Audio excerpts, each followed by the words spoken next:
Bonjour, on se retrouve dans cette vidéo pour parler du l'impact de l'amour courtois dans les relations amoureuses de Madame de Rênal et Emma Bovary.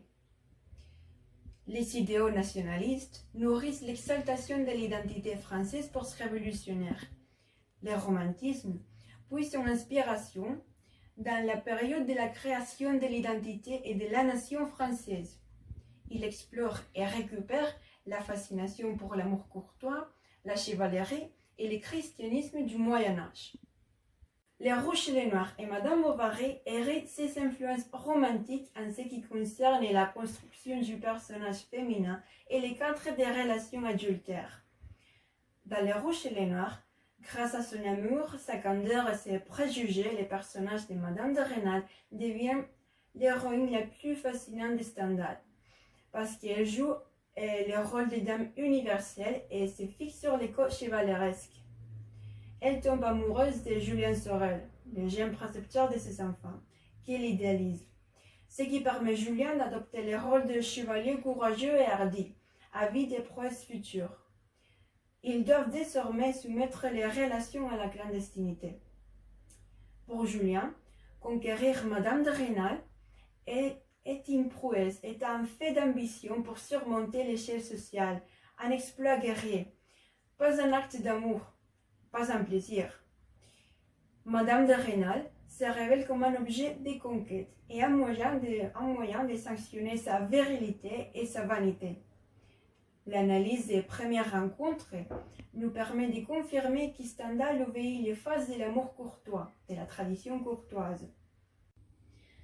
Tout en étant d'origine paysanne, l'héroïne Fleuvertine éprouve une immense nostalgie de la vie sublime de l'aristocratie, qu'elle ne connaît que par les travers de ses lectures.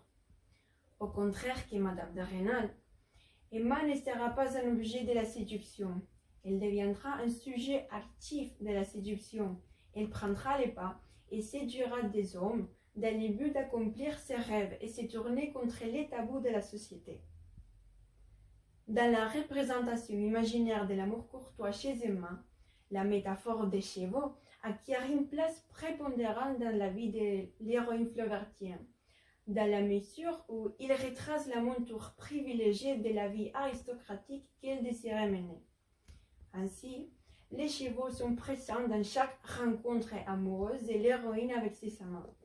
De cette façon, les chevaux symbolisent la masculinité et la virilité de Rodolphe, qui exhibe son rôle de Don Juan. Semblablement, leur sueur et palpitation substituent cédamment dans la scène du fiacre avec Léon.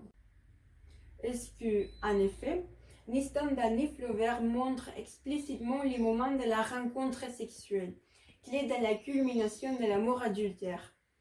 Pour éluder et défier la morale puritaine dominante dans la période, ils se servent de différents recours stylistiques, tels le discours en direct, les monologues intérieurs et les ellipses.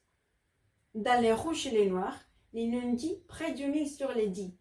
Stendhal laisse libre cours à l'imagination des lecteurs afin de ne pas offenser la morale de l'époque, ou afin d'exciter encore plus leurs imaginations. Parce que, en effet, ces ellipses sexuelles provoquent non seulement une sensation d'intrigue, mais aussi une certaine complicité entre les lecteurs et les textes. De sa part, dans Madame Bovary, Flaubert maîtrise la distribution et le dosage de l'érotique et imprègne le récit de sensualité, toujours d'une manière implicite, subtile et presque imperceptible. Il élabore les décors des scènes d'adultère en consonance avec la représentation sociale et professionnelle des amants d'Emma. De cette manière, Rodolphe, aristocrate et agriculteur, fait l'amour sur la pelouse, près des chevaux et en plein air, comme nous observons dans la scène de la baisade. En outre, Léon, notaire accoutumé à la vie urbaine, fornique au milieu de la ville, comme c'est le cas de la scène du fiacre. Merci de m'avoir écouté jusqu'ici. On se voit à la prochaine et dernière vidéo.